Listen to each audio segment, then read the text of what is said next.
Hai teman-teman. Selamat datang di channel Mari Cari Tahu.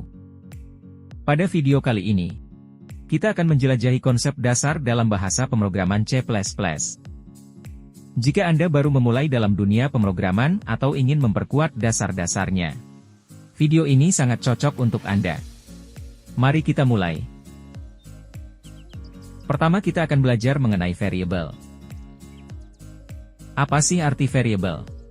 Variabel adalah wadah untuk menyimpan nilai data. Di C++, ada berbagai jenis variabel. Misalnya, integer. Integer adalah menyimpan bilangan bulat, tanpa desimal, seperti 123 atau -123. Saya akan contohkan bagaimana penggunaan integer pada C++. Kalian bisa lihat barisan kode ini. Apakah Anda bingung? Mari saya jelaskan. Pada bagian ini, kita mendefinisikan library atau pustaka, apa saja yang akan kita gunakan di dalam program. Library bisa kita anggap sebagai program lain yang ingin kita gunakan di dalam program kita. Contoh beberapa library yang ada di C++. Seperti conio.h, tio.h, string.h, dan masih banyak lagi. Pada contoh di atas, kita menggunakan pustaka iostream. Library ini berisi fungsi-fungsi untuk melakukan input dan output. Lalu, pada bagian ini sebenarnya bersifat opsional, bisa ditulis bisa tidak. Pada contoh di atas, kita menggunakan namespa cstd. Karena fungsi-fungsi pada iostream dibungkus dalam namespa cstd. Apabila kita tidak menggunakan namespa cstd, maka untuk menggunakan fungsi cin dan cout yang ada pada iostream harus diawali dengan std.2.2. Contohnya, jika tidak ingin menulis std terus-menerus, maka gunakanlah namespa cstd.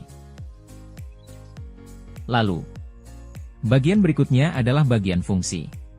Bagian ini adalah bagian terpenting, disinilah kita akan banyak menulis kode program. Pada contoh di atas, terdapat fungsi main. Fungsi main adalah fungsi yang akan dieksekusi pertama kali saat program dibuka. Fungsi ini wajib ada di setiap program yang dibuat untuk dieksekusi.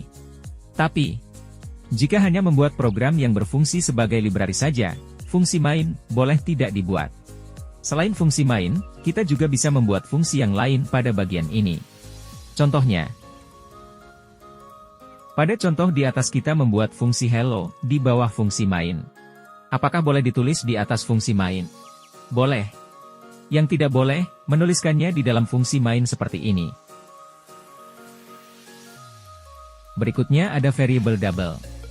Double digunakan untuk menyimpan angka floating point dengan desimal, seperti 19,99 atau -19,99.